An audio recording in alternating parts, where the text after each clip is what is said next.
Lucas capítulo 24, a partir do verso 13.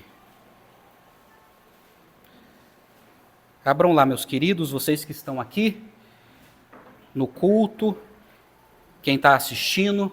Lucas capítulo 24, a partir do verso 13. E como é um feriado que se lembra da ressurreição de Jesus, eu vou falar sobre isso. Quero falar sobre a manifestação da ressurreição de Jesus.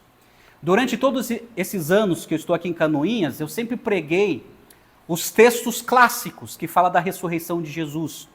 Mas hoje eu quero expor Lucas 24, a partir do verso 13, sobre um episódio bem inusitado, em que Jesus apareceu para dois discípulos, no caminho de Emaús. Então olha só comigo, Lucas capítulo 24, a partir do verso 13. Acompanhe comigo a leitura da Escritura, que diz assim: naquele mesmo dia, 2 discípulos estavam indo para uma aldeia chamada Emaús, que ficava a uns 10 quilômetros de Jerusalém. E iam conversando a respeito de tudo o que tinha acontecido. Enquanto conversavam e discutiam, o próprio Jesus se aproximou e ia com eles. Porém, os olhos deles estavam como que impedidos de o reconhecer. Então ele lhes perguntou: o que é que vocês estão discutindo pelo caminho? E eles pararam entristecidos. Um, porém, chamado Cleopas, respondeu: será que você é o único que esteve em Jerusalém e não sabe o que aconteceu lá nestes últimos dias? Ele lhes perguntou: do que se trata? Eles explicaram aquilo que aconteceu com Jesus, o Nazareno, que era profeta, poderoso em obras e palavras, diante de Deus e de todo o povo, e como os principais sacerdotes e as nossas autoridades o entregaram para ser condenado à morte e o crucificaram. Nós esperávamos que fosse ele quem havia de redimir Israel, mas depois de tudo isto, já estamos no 3º dia desde que essas coisas aconteceram. É verdade também que algumas mulheres do nosso grupo nos surpreenderam. Indo de madrugada ao túmulo e não achando o corpo de Jesus, voltaram dizendo que tinham tido uma visão de anjos, os quais afirmam que ele vive. De fato, alguns dos nossos foram ao túmulo e verificaram a exatidão do que as mulheres disseram, mas não o viram. Então ele lhes disse: como vocês são insensatos e demoram para crer em tudo que os profetas disseram? Não é verdade que Cristo tinha de sofrer e entrar na sua glória? E começando por Moisés e todos os profetas, explicou-lhes o que constava a respeito dele em todas as Escrituras. Quando se aproximaram da aldeia, para onde iam, ele fez menção de passar adiante, mas eles os convenceram a ficar, dizendo: fique conosco, porque é tarde, e o dia já está chegando ao fim.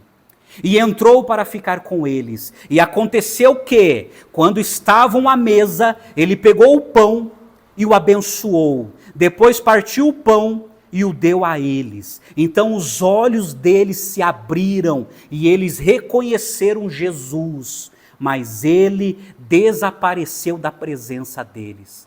E disseram um ao outro: não é verdade que o coração nos ardia no peito quando ele nos falava pelo caminho, quando nos explicava as Escrituras?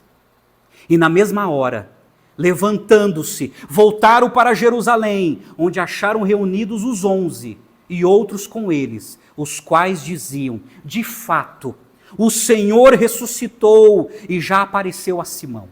Então os dois contaram o que lhes tinha acontecido no caminho e como tinham reconhecido o Senhor no partir do pão. Até aqui. Vamos orar mais uma vez? Ô Pai querido, fale conosco mais uma vez através da Tua palavra, que os nossos corações possam arder diante do fato da ressurreição registrado na tua palavra. Então, Senhor, fala a cada coração aqui nessa noite, de quem está assistindo também, e edifica, Senhor, a nossa fé mais uma vez.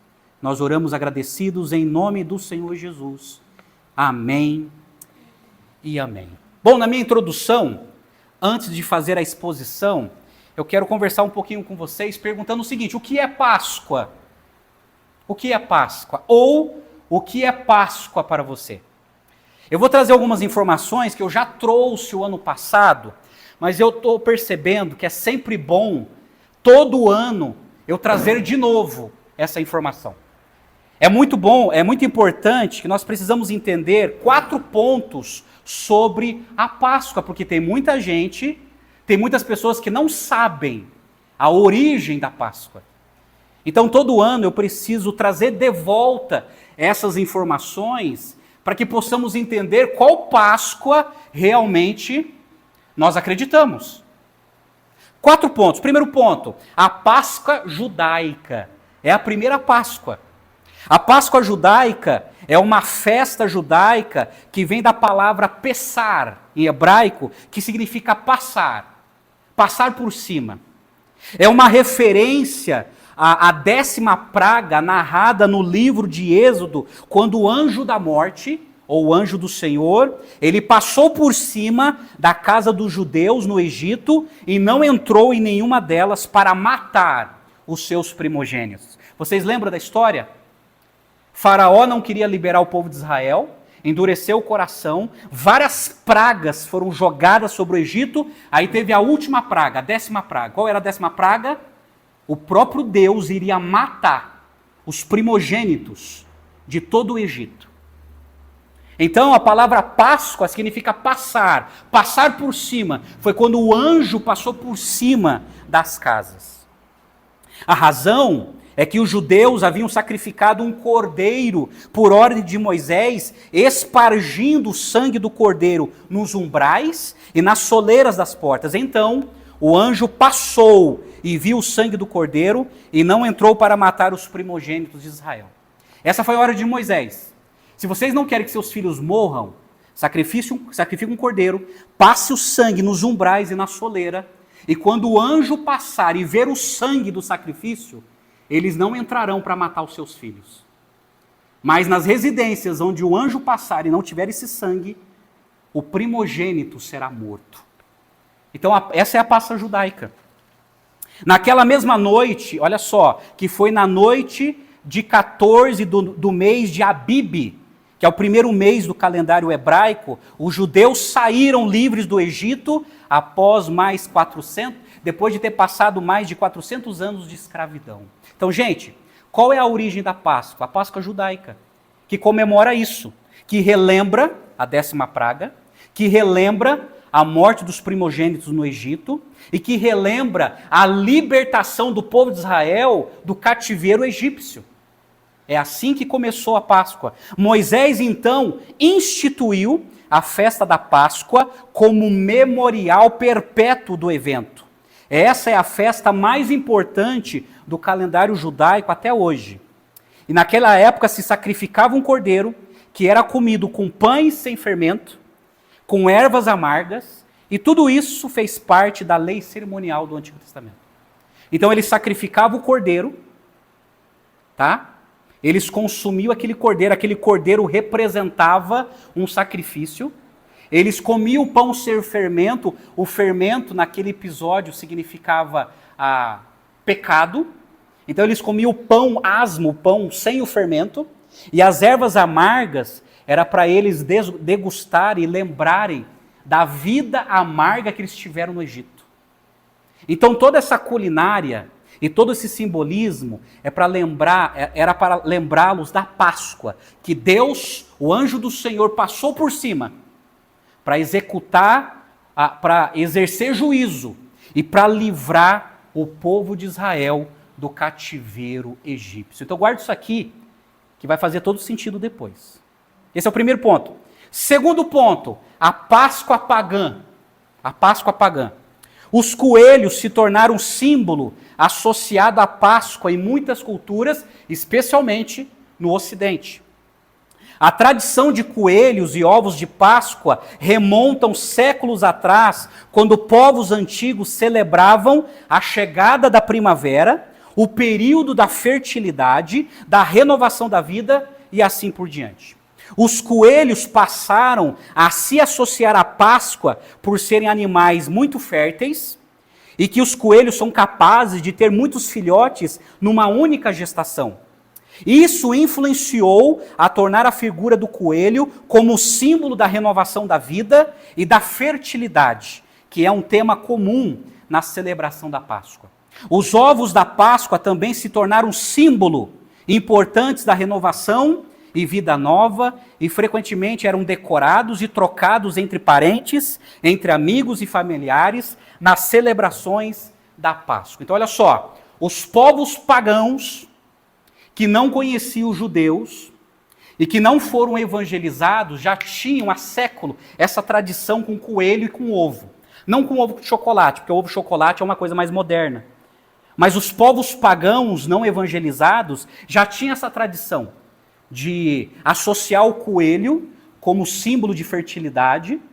Para algumas civilizações o coelho era adorado também como algum deus, entendeu? Então o coelho passou a ser associado à Páscoa pagã. Qual é o problema? A Páscoa pagã, ela se tornou agora a Páscoa secular. Porque sempre quando chega nesse feriado, o que é entronizado? A figura do coelho, os ovos de Páscoa de chocolate, que são muito bons. Mas tudo isso, gente, é uma cortina de fumaça para causar distração. Porque, por exemplo, a figura do coelho para nós cristãos não tem relevância nenhuma. O que tem relevância para nós é o cordeiro. Mas o coelho não. Porque o coelho, na simbologia pagã, significava tudo isso. A questão da fertilidade, a questão da prosperidade. Então, os pagãos é que celebravam isso. E o mercado secular agarrou isso para, lógico, para faturar, para ganhar dinheiro. Tá? É uma questão mercadológica. E de uma Páscoa pagã com coelhos e com ovos, se transformaram nessa Páscoa secular, em que o coelho é entronizado e os ovos são comercializados. Terceiro ponto, a Páscoa romana. Aí o que aconteceu por causa do paganismo? A Páscoa foi cristianizada pelo catolicismo romano e a conhecida e nomeada Sexta da Paixão entrou no calendário litúrgico cristão durante a Idade Média como o Dia Santo. O romanismo que criou a chamada Semana Santa. Esse calendário litúrgico é composta da seguinte maneira. Aí o que aconteceu? Tinha a Páscoa judaica. Bom, existe até hoje. A Páscoa judaica para os israelitas. Tinha a Páscoa pagã. Mas onde a Igreja Católica foi alcançando, eles foram cristianizando esse paganismo. Aí elaboraram esse calendário litúrgico que é celebrado até hoje pela Igreja Católica. E o calendário litúrgico tem esse espaço aqui. Primeiro, ela começa com o domingo anterior da Páscoa, que passou a ser chamado de Domingo de Ramos.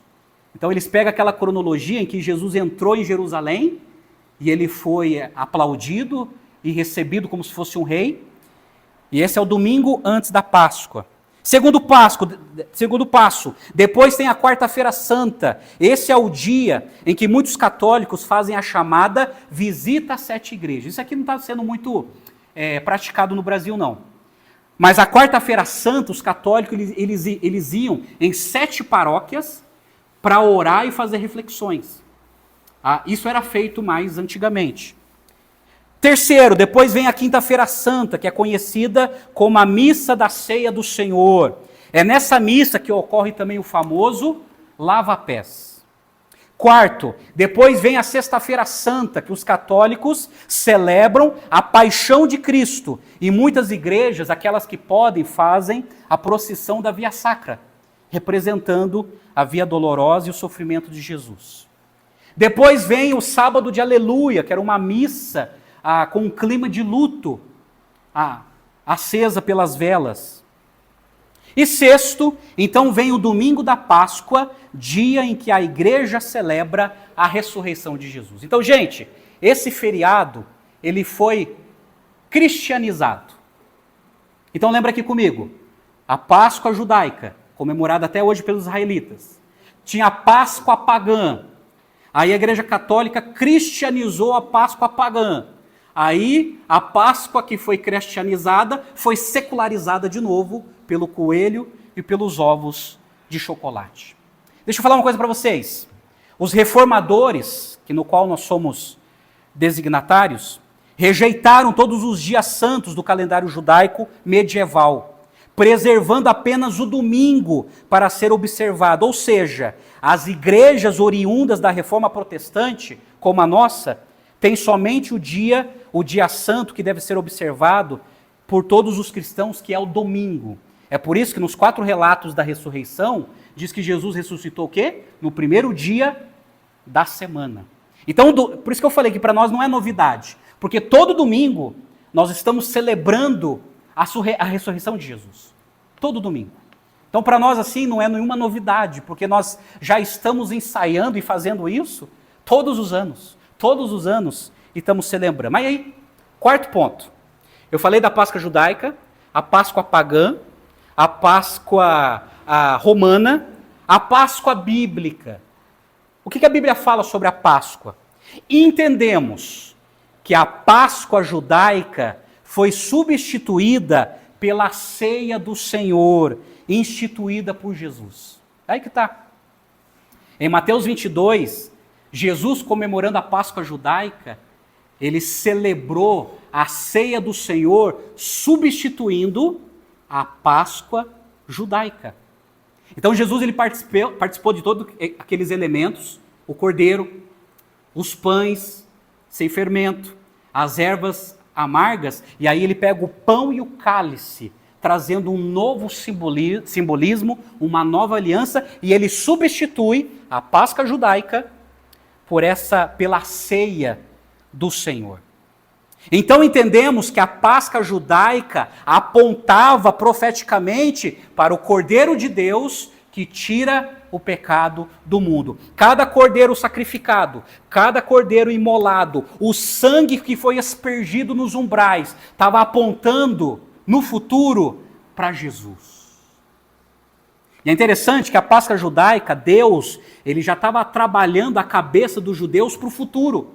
Olha, hoje vocês matam um cordeiro, celebrando a Páscoa, mas virá o supremo cordeiro que morrerá pelos nossos pecados. Vocês entenderam esses 4 pontos, gente? Aí é o seguinte, diante disso, você precisa decidir que tipo de Páscoa você vai celebrar todo ano. Que tipo de Páscoa? A Páscoa judaica, só se você for judeu. A Páscoa pagã, você está reproduzindo o que os pagãos que não conheciam a Deus faziam. A Páscoa romana, bom, todo católico sincero ainda continua praticando. Outros não, a maioria não. E a Páscoa bíblica.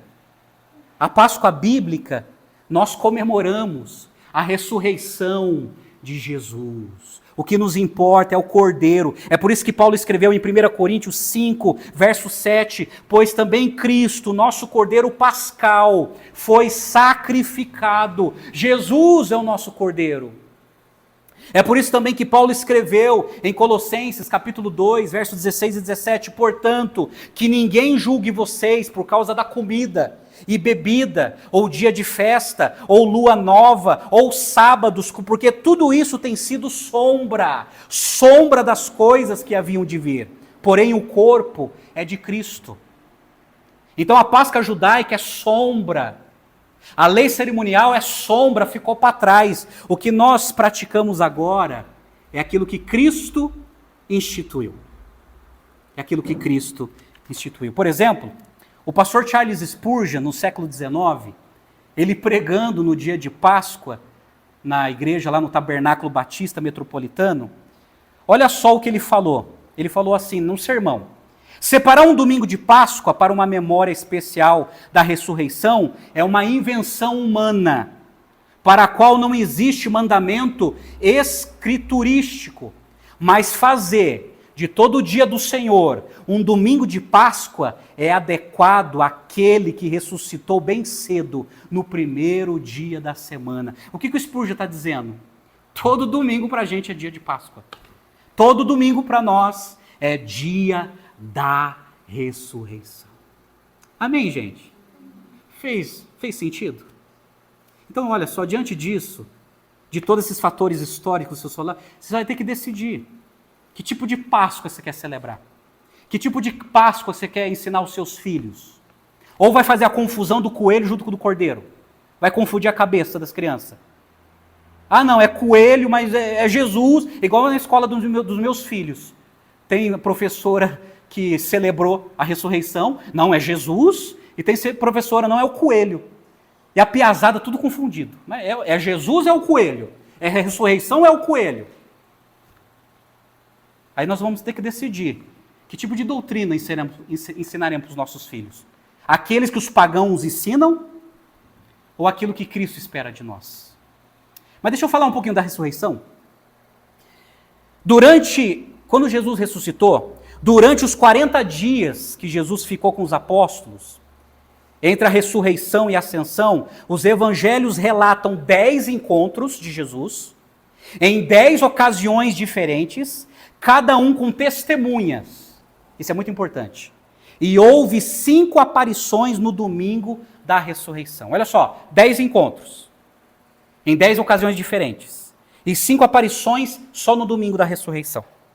Olha só, a primeira aparição foi para uma mulher chamada Maria Madalena, João capítulo 20. Então, quando nós pegamos os relatos de Mateus, Marcos, Lucas e João, e eu já fiz isso aqui, e você remonta uma caminhada histórica com cada relato, você percebe que a primeira aparição de Jesus foi para Maria Madalena.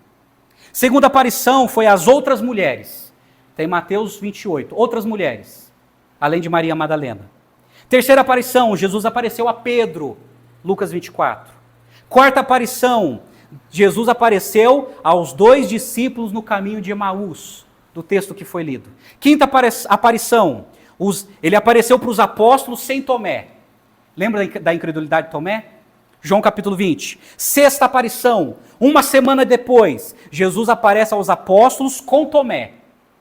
João capítulo 20, Tomé passa a crer em Jesus. Terceira aparição, Jesus aparece na pesca milagrosa e na restauração de Pedro. João 21. Oitava aparição, no monte, quando Jesus entregou a grande comissão para os apóstolos. Vão e façam discípulos de todas as nações. Nona aparição, Jesus apareceu para o irmão dele, chamado Tiago. Está lá em 1 Coríntios 15, 7. Ele apareceu para o irmão dele, Tiago. E 10ª aparição foi a ascensão, quando Jesus subiu aos céus. E os apóstolos viram Jesus subindo aos céus.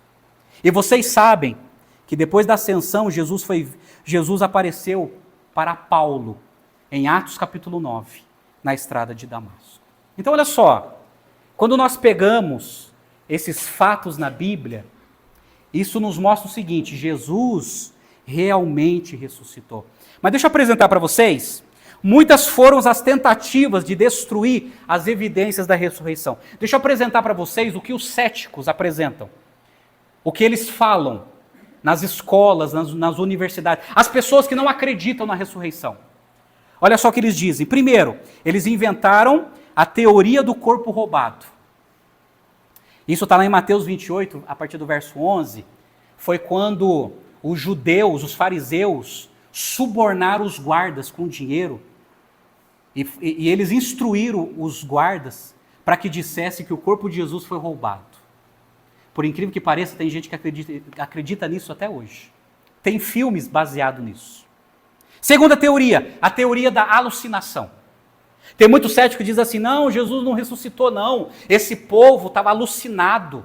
Esse povo estava doido coletivamente. E eles tiveram uma alucinação, principalmente as mulheres. Colocaram a culpa nas mulheres. E a alucinação delas contagiaram os homens, que eram os apóstolos. E tem gente que acredita nisso. Inventaram a teoria do corpo mudado de lugar. Então alguns dizem que os romanos trocaram, colocaram em outro lugar E aí as mulheres foram no túmulo vazio e pensou que Jesus ressuscitou. A teoria do túmulo errado. Alguns dizem que as mulheres foram no túmulo errado. E não no túmulo certo, que Jesus estava sepultado e que Jesus continuou sepultado, mas elas foram num túmulo que estava aberto e pensou que Jesus tinha sido sepultado ali e ressuscitado. A teoria do desmaio. Isso aqui é mais conhecido. Tem muitos céticos que dizem que Jesus na cruz não morreu. Ele teve um coma profundo. E depois que ele teve um coma profundo, José de Arimateia pegou ele, levou na tumba dele, e na tumba ele recobrou o ânimo, ele acordou do coma, teve força para remover a pedra, de driblar os guardas e fugiu. Aí alguns dizem que ele fugiu ou para a Índia, ou para o Egito, ou para Roma. Fala sério, dá para acreditar nisso? Tem que ter muito mais fé para acreditar nisso do que acreditar na ressurreição. Mas tem gente, grandes intelectuais, que acredita nisso, infelizmente. A teoria da ressurreição espiritual, deixa eu chamar a sua atenção, que tem muita gente que se diz cristão que acredita nisso. Infelizmente, tem alguns teólogos chamados liberais, que eles não acreditam mais nos milagres da Bíblia. Eles não acreditam mais. Aí sabe o que eles dizem? Eles dizem assim, não, Jesus não ressuscitou não. Jesus, ele ressuscitou na cabeça das pessoas. Ele ressuscitou de maneira espiritual. Jesus, ele ressuscitou nos discursos inflamados dos apóstolos. Mas, na verdade, ele não ressuscitou literalmente. Ele ressuscitou só na mensagem dos apóstolos. Então, a ressurreição de Jesus não foi literal, ela foi metafórica. Jesus continuou sepultado, foi apodrecido, virou pó, mas na cabeça dos cristãos, essa mensagem continuou viva e eles continuaram falando da ressurreição, mas não é uma ressurreição literal, é uma ressurreição metafórica. É isso que fazem com o livro de Gênesis. Eles dizem, não, Adão e Eva nunca existiu, não. É uma linguagem metafórica. É isso que eles dizem do dilúvio, não, Deus não castigou o mundo com água, não. É uma linguagem metafórica, é um simbolismo, é uma história. Não é uma história, é uma história. E deixa eu falar uma coisa para vocês, até no seminário eu tive um professor que acreditava nisso. Ele não acreditava na ressurreição literal de Jesus. E graças a Deus foi exonerado do seminário, porque isso provoca incredulidade no coração das pessoas. Então, gente, Jesus ressuscitou de maneira corpórea e literal. Mas olha só, quais são as provas da ressurreição? Vamos lá. Quais são as provas da ressurreição? Primeiro, o túmulo vazio. O túmulo vazio. Os 4 evangelistas disseram que o túmulo estava vazio. Segundo, o corpo desaparecido. O corpo não estava mais lá.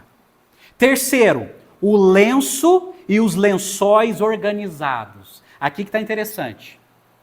Se ladrões roubaram o corpo de Jesus, por que os lençóis estavam bem enroladinhos e colocados num cantinho? Que ladrão tão organizado é esse? Mas não, os lençóis estavam totalmente organizados e colocados no lugar. A pedra removida. A maioria dos historiadores dizem que aquela pedra tinha quase 1 tonelada. Mas a pedra foi removida. E era impossível um homem, somente um homem, removê-la. Impossível. O desmaio dos guardas romanos, Mateus capítulo 28. Como que guardas altamente treinados iriam deixar o corpo de Jesus escapar? E outra, naquela época, se um guarda não cuidasse de um prisioneiro e o deixasse escapar, ele pagava com a própria vida, tinha pena de morte para os soldados, por causa de incompetência. Outra prova, o testemunho angelical. Anjos apareceram para aquelas mulheres dizendo, ele não está aqui porque vocês estão chorando. A aparição de Jesus, Jesus apareceu a Madalena, às mulheres, aos apóstolos, aos 2 de Emaús. As testemunhas oculares, gente, pessoas viram Jesus. As mulheres, os apóstolos e uma multidão. 1 Coríntios capítulo 15 diz que mais de 500 irmãos viram Jesus vivo. Mais de 500 irmãos de 500 cristãos. E 9, a última prova, o comportamento dos apóstolos. Fala uma coisa para mim. Quando Jesus foi preso e crucificado, os apóstolos ficaram escondidos, acovardados, morrendo de medo. O que aconteceu depois? Depois eles entraram para Jerusalém pregando com coragem. O que aconteceu na parte emocional desses homens? De covardes viraram corajosos. E outra, eles ficaram acovardados quando Jesus foi preso, mas eles não foram pregar na China ou no Egito. Eles voltaram para Jerusalém, no olho do furacão, para falar de Jesus. O que mudou na parte emocional desses homens? De covardes a corajosos, de medrosos a intrépidos, falando da ressurreição de Jesus. O comportamento dos apóstolos foram alterados, sabe por quê? Porque eles ficaram com Jesus 40 dias depois que Jesus ressuscitou. E eles viram Jesus indo embora e dizendo agora, ó, a missão agora está com vocês. Façam discípulos de todas as nações. Essas provas são o suficiente para convencer uma pessoa que Jesus ressuscitou. Mas daí vem uma outra ladainha que eu não vou poder desenvolver aqui. Aí alguns vão dizer assim, mas eu não creio na Bíblia. Eu não creio, a Bíblia para mim é um livro que foi adulterado durante séculos. Aí eu posso dizer o seguinte, a Bíblia é um livro extremamente confiável. É um documento extremamente confiável. Mas isso é tema para outra pregação, tá bom? Vamos para o texto. Lucas capítulo 24. Lucas capítulo 24, ele foi organizado dessa maneira. Do verso de 1 a 12, fala da ressurreição de Jesus, segundo a investigação de Lucas. Verso de 13 a 35, fala dos discípulos no caminho de Emaús. Verso de 36 a 49, fala de Jesus aparecendo aos discípulos. E versos 50 a 52, a ascensão de Jesus. Mas olha só, a pergunta mais importante que qualquer cristão pode fazer é o seguinte: onde está o Jesus ressuscitado? Onde está? Nesse trecho, Lucas nos mostra as 3 etapas fundamentais da manifestação de Jesus ressuscitado. Então olha só, gente, eu quero apresentar para vocês essas 3 etapas fundamentais da ressurreição de Jesus, e eu vou fazer uma rápida exposição e já fazendo uma aplicação. Primeira etapa, ele se manifestou e se encontra nos caminhos da humanidade e atento às aspirações e busca das pessoas. Essa verdade está do verso 13 até o verso 24. Porque olha só, olha o verso 13 na sua Bíblia, quando fala assim, 2 deles, naquele dia, 2 deles, 2 discípulos, estavam indo para uma aldeia chamada Emaús. Está claro que eles não faziam parte do colégio apostólico, de 11 apóstolos. E de acordo com o verso 18, um desses homens era um chamado Cleopas. Cleopas, tá? O segundo, alguns estudiosos dizem que foram Lucas, mas não dá para provar isso. E eles estavam indo para a aldeia de Emaús. A aldeia de Emaús, ela é a única vez que ela foi mencionada aqui na Escritura. É a única vez. A sua localização exata é desconhecida, mas a tradição diz que se trata da cidade conhecida hoje, e ela fica mais ou menos 10 quilômetros a noroeste de Jerusalém. Agora é interessante que esses 10 quilômetros, talvez na sua Bíblia está escrito assim, 60 estádios. Se refere a 10 quilômetros. E interessante que eles iam conversando. Eu vou sintetizar para vocês. Eles iam conversando. E aí Jesus, ele se apresenta. Mas diz a Bíblia aqui que os olhos deles estavam impedidos de reconhecer a Jesus. Nós não sabemos o porquê. Alguns estudiosos dizem que foi divinamente proposital, que Deus cegou eles, para depois ensinar uma grande lição. E outros dizem que Jesus apareceu de maneira tão maravilhosa que eles não reconheceram o Jesus que sofreu. Mas Jesus estava ali. Agora Jesus é interessante que ele se aproxima e como ele sempre fez, ele começa a fazer pergunta para depois ensinar. O que vocês estão conversando? qual é o assunto de vocês? E eles ficaram assim assustados, mas você não está sabendo da morte de Jesus? Que ele morreu, homem poderoso de palavras. Inclusive, nós pensávamos que ele iria nos livrar da nossa angústia do Império Romano. Lembre-se que na época de Jesus, Israel era escravo do Império Romano. Aí Jesus, na caminhada, ele se manifesta conversando com eles e vendo a angústia deles. Agora, gente, sabe o que é interessante, fazendo uma aplicação para nós? Que Jesus, ainda hoje, ele continua caminhando com a gente e fazendo perguntas. Ainda hoje, Jesus está vivo e continua atento às nossas angústias. A Bíblia diz que Jesus, ressuscitado na pessoa do Espírito Santo, ele continua nos fazendo perguntas. Por que vocês estão aflitos? Por que o coração de vocês estão assim? Por que vocês estão angustiados? E muitas vezes, nós estamos com os olhos impedidos de perceber a manifestação de Jesus fazendo pergunta sobre as nossas dúvidas, sobre as nossas crises, sobre os nossos anseios. E Jesus, ele foi caminhando com aqueles discípulos e dizendo: por que vocês estão assustados? O que aconteceu? E ainda hoje, Jesus, ele continua nos perguntando: por que você está assustado? Por que você está angustiado? O que está acontecendo com você? O que está acontecendo? E esses dois discípulos, eles foram caminhando com Jesus. Mas olha só o que aconteceu, que é o meu segundo ponto. Ele se manifestou e se encontra na palavra, registrado nas Escrituras. Olha a bronca que Jesus dá neles no verso 25. Quando eles falam, os discípulos falam: olha, não, Jesus ressuscitou, as mulheres viram, aí eles contaram para os homens, mas nós não entendemos, porque nós não o vimos ainda. Aí no verso 25 Jesus fala assim: então ele lhes disse: como vocês são insensatos e demoram para crer em tudo o que os profetas disseram.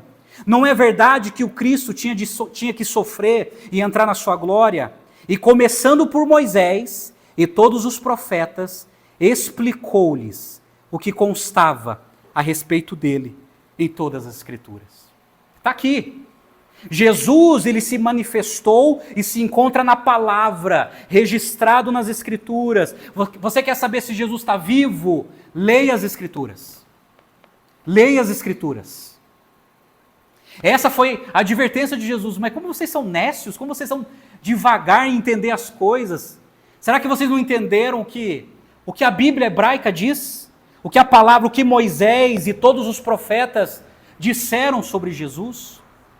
Quando fala sobre Moisés, está falando do Pentateuco, Gênesis a Deuteronômio. Quando fala do livro dos profetas, está se referindo aos livros históricos e os livros proféticos. E Jesus está dizendo assim: será que vocês não conhecem a Bíblia? Que Jesus tinha que sofrer e ressuscitar? Você sabe qual é a minha maior tristeza? Que muitas vezes a sensação ainda hoje é essa. As pessoas não conhecem a Bíblia. Não conhecem. As pessoas não sabem biblicamente aquilo que a Bíblia afirma, que Cristo tinha que sofrer e que Cristo ressuscitaria. E Jesus está chamando eles a pensarem biblicamente. Ó nécios, será que vocês não entenderam ainda o que todo o Antigo Testamento já disse sobre ele? Que ele sofreria e ressuscitaria. Então olhem só, quando você abre a sua Bíblia, quando você lê a sua Bíblia, Jesus, ele se manifesta nas Escrituras mostrando a sua ressurreição. Mostrando a sua ressurreição. É por isso que nós cremos, é por isso que a Bíblia é suficiente para nos convencer que Jesus ressuscitou. Eu pergunto uma coisa para vocês: a Bíblia é suficiente para vocês? A Bíblia é suficiente? Ô, gente, a Bíblia é suficiente para nos convencer. Eu não preciso de uma revelação imediata. A Bíblia é suficiente para me mostrar na palavra, que Cristo se manifestou na palavra, que Ele ressuscitou. Ressuscitou. A terceira etapa, Ele se manifestou e se encontra no gesto do partir do pão na ceia. Verso 28, olha comigo o verso 28, quando Lucas escreveu assim: quando se aproximavam da aldeia, para onde iam, ele fez menção de passar adiante, mas eles o convenceram a ficar, dizendo: fique conosco, porque é tarde, o dia já está chegando. E entrou para ficar com eles, verso 30. E aconteceu que, quando estavam à mesa, ele pegou o pão e o abençoou, depois o partiu e o deu a eles. Então, verso 31, os olhos deles se abriram, e eles reconheceram Jesus, mas ele desapareceu da presença deles. Então, quando Jesus partiu o pão, e naquele gesto, eles reconheceram a Jesus. Mas diz o texto, então os olhos deles se abriram. Amados, quando os olhos se abrem, isso é uma ação divina. É por isso que tem tanta gente inteligente que não crê na ressurreição. Porque crer na ressurreição é uma ação divina. É Deus que abre os olhos. É por isso que tem tanta gente que não crê em Jesus. Tem tanta gente bem-sucedida na vida, com uma mente brilhante, mas não crê em Jesus. Sabe por quê? É Deus que abre os olhos. É Deus que abre os nossos olhos. É Deus que retira a nossa cegueira espiritual para contemplar quem é Jesus e a sua ressurreição. Então, quando Jesus partiu o pão, os olhos deles se abriram e eles reconheceram que aquele homem era Jesus. E é interessante que, noite antes, em Mateus 22, Jesus ele instituiu a ceia, em Mateus 22. E diz lá, e pegando um pão, tendo dado graças, o partiu e lhes disse: isto é o meu corpo que é dado por vocês. Façam isso em memória de mim. Do mesmo modo, depois da ceia, pegou o cálice, dizendo: este cálice é a nova aliança no meu sangue, derramado por vocês. Jesus deixou a ordenança da ceia para que lembrássemos do que ele fez por nós e que ele está vivo. Um dia, todos os discípulos participarão da ceia na bodas do Cordeiro, conforme Apocalipse 19, verso 7. Diz a Bíblia que quando Jesus voltar, todos aqueles que o seguiram vão participar da ceia nas bodas do Cordeiro e nós veremos o Jesus ressuscitado. Mas a pergunta que eu te faço é o seguinte: Deus já abriu seus olhos? Ou você continua cego em relação a Jesus? Só uma ação divina para abrir os olhos dos maiores incrédulos, para que possam contemplar quem é Jesus e a importância da sua ressurreição. Só Deus para convencer um coração incrédulo que Jesus ressuscitou e que um dia nós o encontraremos. Por isso eu termino com algumas perguntas. Primeiro, o seu coração arde quando ouve sobre a ressurreição de Jesus nas Escrituras? Esses homens, depois que Jesus sumiu, eles disseram assim: será que... Você percebeu como o nosso coração ardia quando ele nos explicava as Escrituras? Deixa eu perguntar uma coisa para você: seu coração arde? O seu coração é frio em relação às Escrituras? Oh, gente, os nossos corações ardem ou estão frios diante da palavra de Jesus? Muitos estão com o coração frio diante da palavra de Deus. Muitos. E não sente mais aquele fogo no coração quando ouve a palavra de Deus, quando ouve da ressurreição de Jesus, porque não tem mais sentido. É mais fácil crer no coelho. É mais fácil viver na cortina de fumaça desse mundo. É mais fácil viver nos prazeres deste mundo, porque não arde mais. O coração está congelado. Cuidado. Porque muitos serão condenados por causa desse comportamento. Mas aqueles homens sentiram o coração arder quando Jesus explicava as Escrituras. Segunda pergunta, você crê na ressurreição de Jesus? Isso faz sentido para você? Faz diferença na sua vida?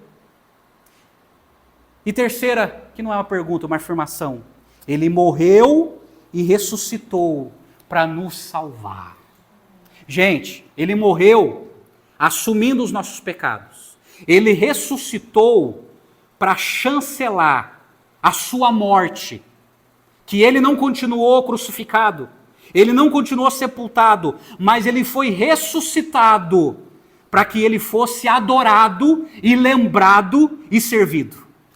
É por isso que ele ressuscitou. Ele poderia só morrer, mas não, ele tinha que morrer na cruz de maneira horrível e ele tinha que ressuscitar para demonstrar o seu poder contra o diabo, contra a morte e contra os nossos pecados.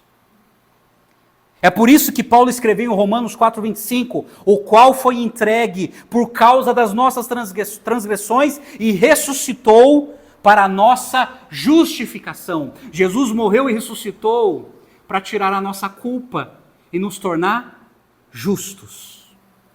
É por isso que o pastor Stanley Jones, ele afirmou, nosso evangelho não termina num cadáver. O islamismo termina num cadáver. O budismo termina num cadáver. O espiritismo termina num cadáver. Mas o cristianismo não. E ele continua dizendo, não termina num cadáver, mas num conquistador. Não numa tumba, mas numa vitória. Jesus venceu a morte. E Paulo escreveu em 1 Coríntios 6,14. Por que Jesus ressuscitou? Paulo escreve, Deus ressuscitou o Senhor e também nos ressuscitará pelo seu poder. Sabe por que Jesus ressuscitou? Para demonstrar o seu poder, para confirmar a nossa salvação e para mostrar que um dia nós também seremos ressuscitados. Amados, um dia nós morreremos. Mas um dia, quando Jesus voltar, nós seremos ressuscitados com um corpo incorruptível e glorificado. A ressurreição de Jesus é uma amostra divina daquilo que acontecerão com todos os seus seguidores. Um dia, Jesus vai nos ressuscitar. Gente, isso tem que arder no nosso coração. Em saber o seguinte, olha, um dia eu vou bater as botas, eu vou morrer. Mas Jesus vai me ressuscitar. E o corpo que nós teremos, não haverá dor, nem sofrimento e nem saudade. Não haverá limitações, nem envelhecimento. Teremos um corpo glorificado à semelhança de Jesus. E reinaremos para sempre com Ele. Essa é a nossa esperança. Essa é a nossa Páscoa. Ele passou nesse mundo para nos ensinar isso. Olha, eu ressuscitei e um dia vocês ressuscitarão também e estarão para sempre comigo. Comigo. E isto tem que arder os nossos corações. Amém, gente? Fez sentido? É isso. Essa é a nossa Páscoa. Essa é a ressurreição de Jesus.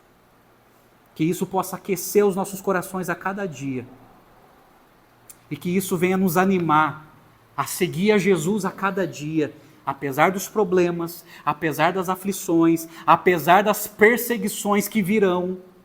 Que a nossa fé continue acesa, firme, fazendo a vontade de Deus.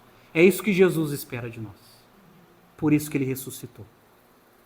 Vamos orar então? Vamos orar? Ó Pai querido, aquece os nossos corações a cada dia. E não permita, Pai, que venhamos nos esfriar, nos tornando como céticos. Muitas vezes nós somos comparados com aqueles que não acreditam em Ti, ó Deus, por causa da nossa fé que é fraca, que é inútil. Ó Deus, não permita, Senhor, mas reaviva a nossa fé, as nossas esperanças. Dai-nos força, ó Deus, a cada dia para seguir a Jesus. E abre, Senhor, os nossos olhos a cada dia, para que possamos contemplar a manifestação da ressurreição de Jesus em nossas vidas. O Senhor nos acompanhando, através da Tua palavra, através da celebração da ceia, que possamos sempre lembrar que o Teu Filho amado ressuscitou para nos salvar. Ó Deus, abençoe a cada um que está aqui, a cada um que está assistindo, para que todos possam ter essa convicção. Nós oramos e te agradecemos, em nome de Jesus. Amém e amém, Senhor. E amém.